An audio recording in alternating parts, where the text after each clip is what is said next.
Jemaat yang dikasihi dan mengasihi Tuhan kita Yesus Kristus, selamat memperingati Hari Kasih Teragung. Jumat Agung ini kita akan merenungkan satu tema yang indah dan memberikan peneguhan dan jaminan kekal. Tema kita dalam Jumat Agung ini adalah jaminan mulia. Mari kita tunduk kepala dan berdoa. Bapa di surga, kami mengucap syukur dan berterima kasih karena Engkaulah yang telah memberikan kepada kami keselamatan kekal, pengampunan dosa melalui karya penebusan di atas kayu salib. Kami bersyukur untuk jaminan mulia yang Tuhan berikan kepada kami. Bawalah kami ya Tuhan ke Kalvari, ke tempat di mana darah-Mu telah dicurahkan untuk kami, untuk umat-Mu. Tolong pada hamba-Mu boleh menyampaikan firman-Mu dengan baik, dengan benar, dengan jelas. Dan kami semua boleh bertemu dengan Tuhan. Dan pertemuan itu akan mengubahkan hidup kami. Dalam nama Tuhan kami Yesus Kristus kami berdoa. Amin. Jaminan mulia. Jadi kata jaminan mulia adalah orang yang telah ditebus oleh Yesus Kristus. Ada beberapa kata untuk menunjukkan kata penebusan, yakni agorazo. Agorazo itu dari kata agora, jadi sekarang ada aplikasi namanya Agora ya. Kalau mau belanja di sana juga bisa. Artinya apa? Membeli, to buy, to redeem, menebus kembali. Dalam 1 Korintus 6 ayat 20 dikatakan telah lunas dibayar. Jadi adalah sebuah istilah untuk membeli dan menebus ya. Jadi istilah ini biasanya dipakai di pasar budak juga. Jadi budak itu dibeli dan dipindahkan ke tempat pemilik yang baru. Tempat baru dan gaya hidup yang baru itu budak itu harus menyesuaikan diri. Jadi ayat ini menunjukkan bahwa kita dibeli dari pasar dosa. Darah Yesus Kristus yang mahal lah yang membeli kita dari pasar dosa. Exagorazo. Nah, exagorazo ini dari bahasa Yunaninya exit ya. Dan agora sama artinya ditarik keluar. Melalui kematian Yesus Kristus kita ditarik keluar dari kegelapan, dari kematian kekal menuju kepada kehidupan kekal. Juga ada kata lutro dalam Galatia 3 ayat 13 dan ayat 4 pasal 4 ayat 5 yang artinya dibeli, ditebus dan dibebaskan, diberikan kebebasan. Jadi di pasar budak itu seorang tuan kalau membeli budak yang dia suka, dia bisa aja membeli budaknya itu untuk melayani dia seumur hidupnya. Tapi bisa juga budak itu diberikan surat untuk membebaskan budak itu. Mengapakah jaminan itu disebut jaminan yang mulia? Karena Allah di pihak kita. Allah bagi kita. Dalam Roma 8 ayat 31 dikatakan, sebab itu apakah yang akan kita katakan tentang semuanya itu? Jika Allah di pihak kita, siapakah yang akan melawan kita? Kita ingat Immanuel itu berarti Allah menyertai kita. Dalam Matius 1 ayat 23. Dan Ibrani 13 ayat 5 dikatakan karena Allah telah berfirman, aku sekali-kali tidak akan membiarkan engkau dan aku sekali-kali tidak akan meninggalkan engkau. Ini janji Tuhan yang sangat indah bagi kita semuanya. Inilah bukti Allah di pihak kita. Ia telah memberikan anaknya yang tunggal untuk mati demi kita semua. Roma 8 ayat 32 mengatakan ia yang tidak menyayangkan anaknya sendiri tetapi yang menyerahkannya bagi kita semua. Bagaimanakah mungkin ia tidak mengaruniakan segala sesuatu kepada kita bersama-sama dengan Dia. Saudara sekalian, yang paling berharga untuk keselamatan kita Tuhan sudah karuniakan, sudah berikan. Yakni anaknya yang tunggal. Itu berarti Tuhan mengaruniakan segala sesuatu yang kita butuhkan untuk jaminan keselamatan kita. Sekali Allah menyelamatkan kita, Dia akan menyediakan segala sesuatu yang diperlukan sehingga keselamatan itu tidak akan gagal. Ini penting sekali saudara-saudara sekalian. Janji-janji Tuhan yang diberikan kepada kita itu iya dan amin. Janji Tuhan akan memberikan sukacita, janji Tuhan akan melepaskan kita dari hukuman dosa. Janji Tuhan akan memberikan kepada kita hidup yang kekal. Itu semua nyata. Janji Tuhan yang mengatakan sekali aku mencintaimu, aku akan mencintaimu dengan kasih yang kekal. Aku akan memberikan engkau kedamaian. Aku akan selalu menyediakan diri untukmu. Aku akan menjawab doamu. Aku akan menjadi kekuatanmu. Aku akan melindungimu. Aku akan selalu bersamamu. Dan banyak janji-janji Tuhan yang lainnya yang dapat kita pegang. Yang berjanji ini bukanlah manusia yang bisa berubah, tetapi Allah dengan janji yang kekal, memberikan jaminan yang kekal kepada kita semuanya.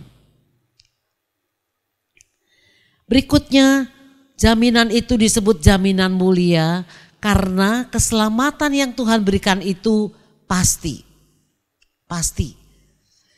Keselamatan di dalam Kristus Yesus itu tidak bersifat spekulatif ya. Spekulatif itu seperti ini. Ya moga-moga aku diampuni. Moga-moga aku diselamatkan. Moga-moga itu sesuai dengan harapannya Allah. Atau moga-moga Allah berkenan mengampuni aku dan menyelamatkan aku. Tidak, tapi pasti. Nah saudara sekalian kalau mau beli barang yang mahal khususnya ya, tentu kita mau beli barang yang jaminannya juga lama. Mengapa? Karena kalau makin lama jaminannya itu berarti kualitasnya makin baik. Ya. Nah, siapa yang dapat memberikan jaminan yang pasti berkaitan dengan kehidupan sesudah kematian? Ya. Dalam kehidupan sesudah kematian nanti, roh kita, roh manusia hanya punya dua pilihan. Yakni menjalani kekekalan di dalam penderitaan atau menjalani kekekalan di dalam sukacita atau kemuliaan. Status permanen kita sebagai anak Allah, saudara sekalian.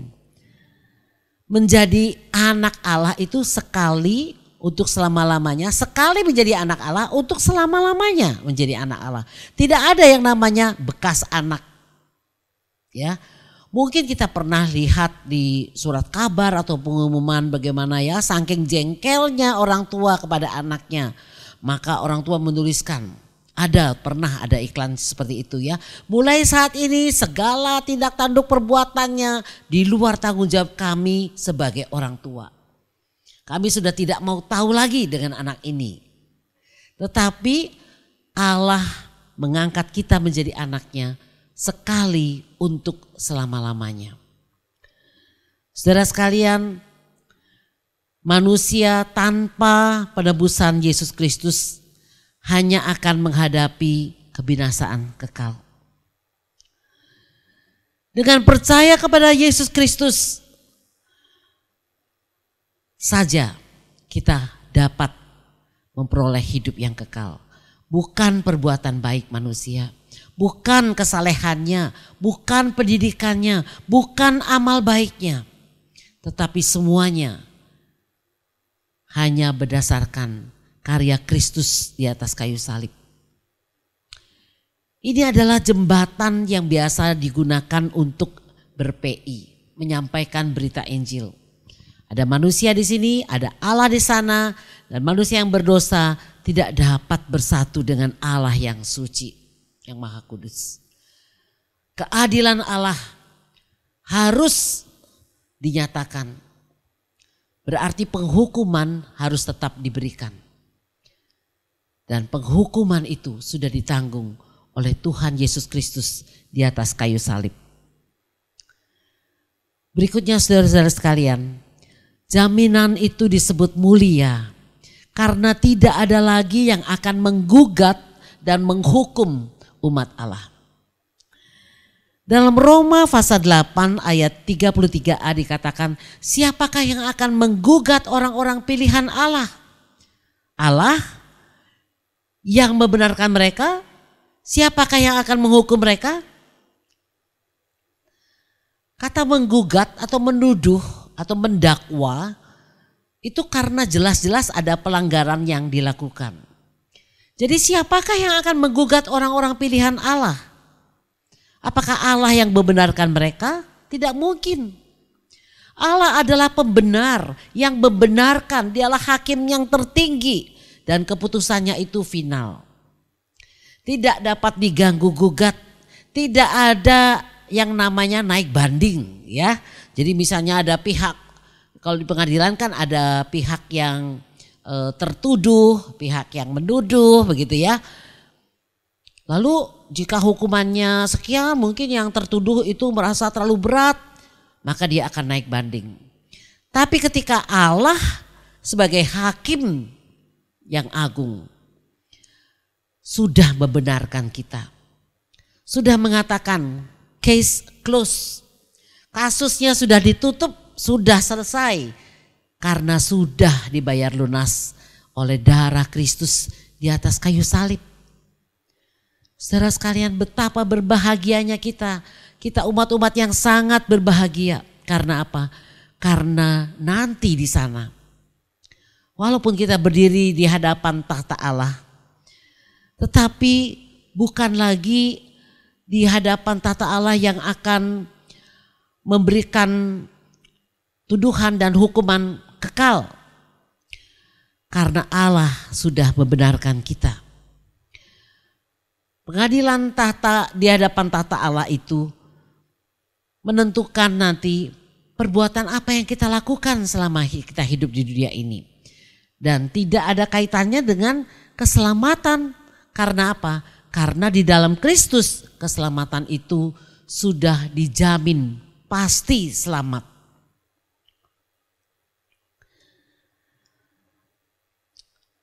Saudara sekalian, apakah kita sering merasa tertuduh karena kegagalan dan dosa kita? Apakah ada keraguan tentang keselamatan? Saudara sekalian, firman Tuhan berkata tidak ada penghukuman bagi mereka yang sudah berada dalam Kristus. Roma 8 ayat 1 mengatakan demikianlah sekarang tidak ada penghukuman bagi mereka yang ada di dalam Kristus. Berikutnya saudara-saudara sekalian, jaminan itu disebut mulia karena karya Kristus sudah genap. Tidak ada orang yang bisa menambahkan karya Kristus. Tidak ada orang yang bisa mengatakan, oh karya Kristus itu kurang, harus ditambah dengan perbuatan baik saya, harus ditambah dengan kerajinan saya beribadah, harus ditambah dengan doa-doa saya, bila perlu doa puasa saya. Tidak. Dalam Roma pasal 8 ayat 33 sampai 34 dikatakan, siapakah yang akan menghukum mereka? Kristus Yesus yang telah mati, bahkan lebih lagi yang telah bangkit, yang juga duduk di sebelah kanan Allah, yang malah menjadi pembela bagi kita. Saudara sekalian, kepastian ini kita peroleh bukan berdasarkan apa yang kita lakukan bagi Allah, melainkan apa yang Kristus lakukan bagi kita. Karya keselamatannya itu sempurna bagi kita. Ia sudah mati, ia bangkit, ia naik ke surga, duduk di sebelah kanan Allah dan menjadi pembela, pendoa syafaat bagi kita. Kematiannya menyelesaikan persoalan terbesar umat manusia, yakni apa? Yakni dosa. Roma pasal 5 ayat 5 sampai 8 mengatakan demikian. Dan kebangkitannya mengalahkan ketakutan terbesar kita. Apa ketakutan terbesar manusia? Maut. Maut yang kekal tidak hanya memisahkan jiwa dengan tubuh, tetapi memisahkan kita dari Allah untuk selama-lamanya. Kenaikannya ke surga membuktikan bahwa segala kuasa ada di bawah kakinya. Mazmur 110 ayat yang pertama. Tidak ada satu kuasa pun yang berpotensi mengganggu kedaulatan Allah. Untuk hal ini nanti saudara-saudara sekalian bisa membaca dari Roma 8 ayat 38 sampai 39. Menarik sekali dikatakan sebagai pembela ayat 34D. Entinkano itu berarti pendoa syafaat. Sementara kita masih hidup di dalam dunia ini, kita memang lemah. Kita sering terjatuh. Bahkan kita sering kali merasa frustrasi. Kok aku jatuh bangun terus?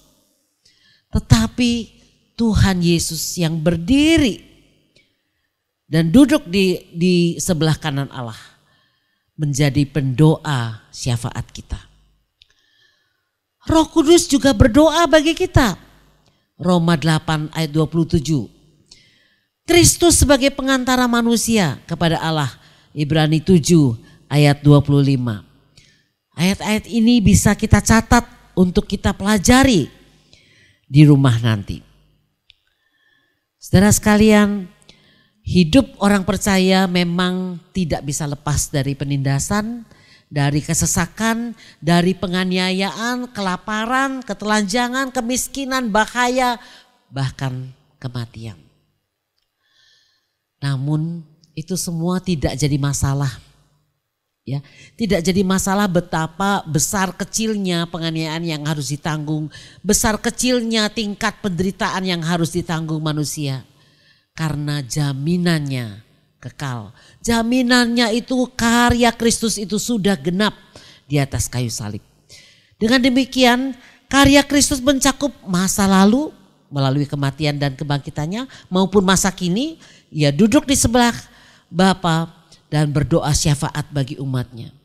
Jadi apakah masih adakah sesuatu yang patut mencemaskan kita sedemikian rupa sehingga setiap hari kita hidup dalam kesenduan, hati yang sedih, tidak ada sukacita, tidak ada pengharapan. Saudara sekalian, seperti yang saya sudah sampaikan tadi, tidak ada satupun yang dapat memisahkan kita dari kasih Kristus. Sekali menjadi anak Allah, maka untuk seterusnya ia menjadi anak-anak Allah. Bertanyalah kita, bagaimana kalau dalam perjalanan waktunya misalnya dia menikah dengan orang yang tidak seiman, apakah dia akan kehilangan keselamatannya? Kalau sampai meninggalnya dia masih tetap seperti itu, ya, tapi kita juga gak bisa menghakimi ya. Siapa tahu menit-menit sebelum ia dipanggil Tuhan, ia mengatakan, Tuhan, saya adalah anakmu, saya bertobat, saya kembali. Sekali menjadi anak, untuk selama-lamanya dia adalah anak. Tapi kalau dalam perjalanan hidupnya, mungkin dia imannya hanya ikut-ikutan, mungkin imannya hanya ya sekedar emosi begitu ya. Dia tidak sungguh-sungguh percaya kepada Tuhan Yesus Kristus sebagai Tuhan dan Juru Selamatnya. Jadi dia bukanlah benar-benar anak Allah. Ayat 35 sampai 39 dalam Roma 8 dikatakan, siapakah yang akan memisahkan kita dari kasih Kristus? Penindasan atau kesesakan atau penganiayaan atau kelaparan atau ketelanjangan atau bahaya, atau pedang. Seperti ada tertulis, oleh karena engkau, kami ada dalam bahaya maut sepanjang hari. Kami telah dianggap sebagai domba-domba sembelihan. Ayat 37, tetapi dalam semuanya itu kita lebih daripada orang-orang yang menang oleh Dia yang telah mengasihi kita. Ayat 38 dan 39 kita akan baca bersama-sama.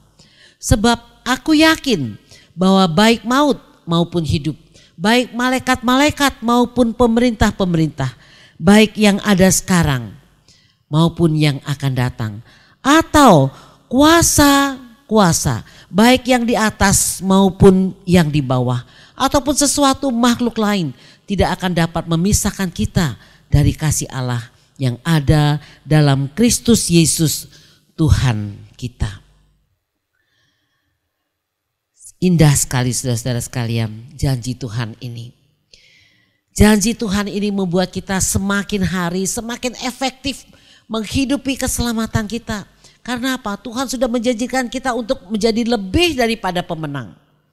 Gambar yang indah di sini saya tampilkan gambar salib dan gambar orang yang sedang panjat tebing. Wah, panjat tebing itu tantangannya sungguh-sungguh sangat bahaya. Hidup kita ini memang penuh dengan bahaya. Kadang-kadang kita tidak tahu apa yang akan terjadi di hadapan kita. Kadang-kadang orang yang memanjat tebing itu tidak tahu apa yang terjadi di balik tebing yang dia panjat itu. Apakah mungkin ada batu yang tajam di sana? Tetapi jika kita berjalan dengan Tuhan, kita adalah umat yang telah diselamatkan dengan jaminan yang pasti. Kita akan dikuatkan untuk terus hidup menjadi lebih daripada pemenang. Setiap tantangan demi tantangan bisa kita atasi bersama dengan Tuhan. Penganiayaan dan kesusahan tidak akan membuat kita meninggalkan Tuhan, tetapi akan justru menguatkan pengharapan kita kepada Tuhan. Karena apa? Karena semua hal-hal buruk yang terjadi dalam hidup kita ini dapat diubah oleh Allah untuk mendatangkan kebaikan bagi kita. Kitab Roma pasal 8 ayat 28 ini mengatakan kita tahu sekarang bahwa Allah turut bekerja dalam segala sesuatu untuk mendatangkan kebaikan bagi mereka yang mengasihi Dia. Yaitu bagi mereka yang terpanggil sesuai dengan rencana Allah. Jadi apapun yang kita hadapi sekarang ini, baik itu sesuatu yang sepertinya jalan buntu ya, tidak ada jalan keluar. Tapi masih ada jalan dari atas. Masih ada pintu yang dibukakan dari atas. Tidak ada orang yang dapat menutup pintu yang dari atas yang pertolongan dari Tuhan itu. Tuhan dapat mengubahkan setiap kejadian yang kita anggap buruk, yang dunia anggap buruk, yang mungkin dunia anggap aduh ini sial sekali, ini nasib buruk sekali. Tidak ada. Karena apa? Karena Tuhan sanggup mengubahkan. Tuhan berdaulat mengubahkan sesuatu yang buruk itu mendatangkan kebaikan bagi kita. Menjadi kebaikan bagi kita. Level iman kita bertumbuh, iman kita semakin mengenal siapakah Tuhan yang kita sembah. Kematian bagi umat percaya bukanlah sesuatu yang menakutkan, tetapi gerbang masuk kepada kebahagiaan dan kemuliaan kekal di rumah Bapa. Lagu Jaminan Mulia, Blessed Assurance, liriknya dituliskan oleh Fanny J. Crosby. Ini orangnya ya. Dia hidup dari 1820 sampai 1915 dan Fanny Crosby ini buta sejak usia 6 minggu. Karena kesalahan tindakan medis yang dilakukan di desanya waktu itu. Tetapi Tuhan memakai Fanny Crosby ini menuliskan lebih dari 8.000 lirik lagu. Dan dia dipanggil Tuhan saat usianya 95 tahun. Masih aktif saudara-saudara sekalian. Nah, pada suatu hari Joseph Knapp itu seorang pemusik amatir. Dia adalah seorang anak dari penginjil gereja Metodis. Dia datang ke New York untuk mengunjungi Fanny Crosby. Lalu dia mengatakan, Fanny Crosby, saya sudah menuliskan melodinya. Tapi saya bingung apa ya yang menjadi lirik yang pas ya untuk melodi saya ini. Dia sudah menciptakan dan dia memperdengarkannya kepada Fanny Crosby. Dan Fanny Crosby walaupun sudah begitu sangat berpengalaman di dalam menuliskan lagu-lagu, lirik-lirik yang indah. Yang sampai sekarang masih dinyanyikan oleh banyak orang ya. Dia segera berlutut dalam doa. Kemana-mana, walaupun Fanny Crosby tidak bisa membaca huruf biasa, dia kemana-mana membawa Alkitab kecilnya itu sebagai tanda, sebagai simbol bahwa apapun yang dia katakan, hendaklah itu adalah firman Tuhan yang disampaikan oleh Tuhan kepada dia. Jadi dia biasa membaca huruf Braille ya dengan jari-jarinya, tapi kemana-mana dia pergi membawa Alkitab kecilnya ini.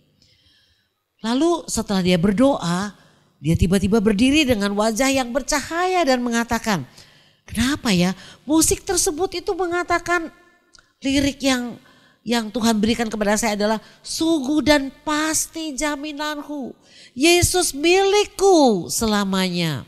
Betapa berbahagianya dapat mencicipi kemuliaan ilahi. Saudara sekalian, sebentar lagi kita akan menyanyikan lagu ini dengan judul Jaminan Mulia.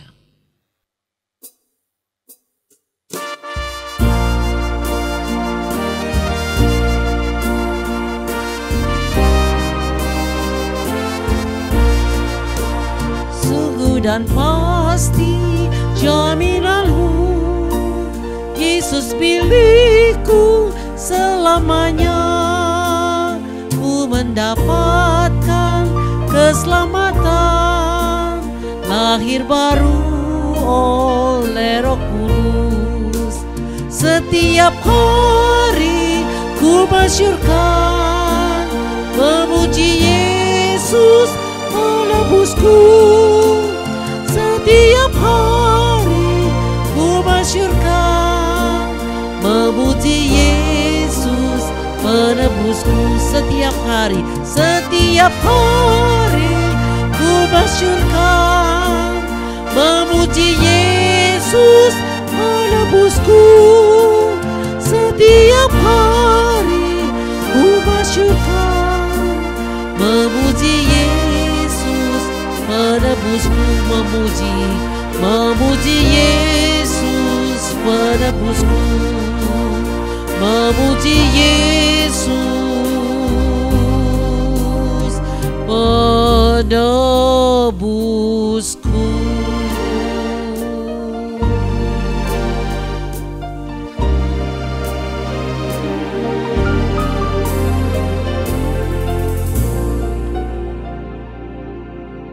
Mari kita satukan hati dalam doa.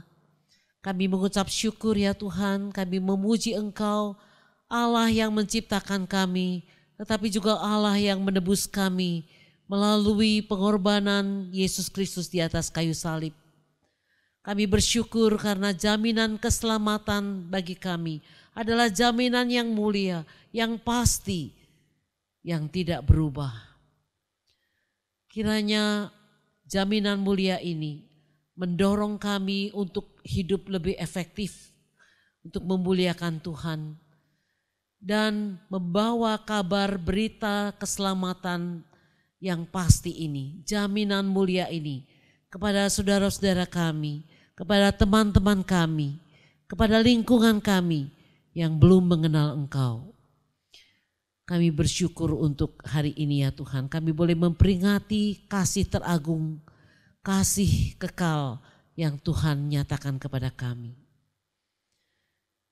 Kiranya banyak orang yang mendengarkan firman-Mu pada hari ini di seluruh dunia boleh membuka hatinya oleh gerakan Roh Kudus dan menerima Tuhan Yesus Kristus sebagai Tuhan dan Juru Selamat mereka.